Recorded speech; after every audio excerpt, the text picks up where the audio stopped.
Ölümdən sonrakı həyat varmı?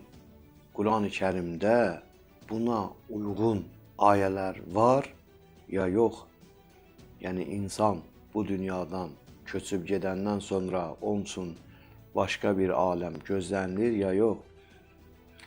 Quran-ı Kərim 21-ci surənin 1-ci ayəsində belə buyurur: "İqtarabə lin-nasi hisabuhum və hum fi gafletin mu'ridun."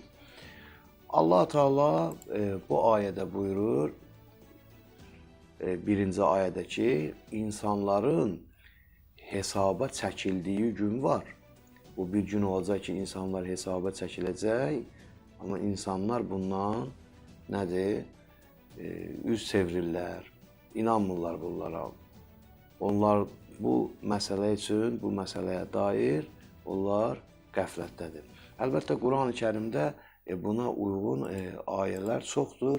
Mən 3 ayəni siz əzizlərin nəzərinə çatdıracağım. 1-ci ayə bu idi.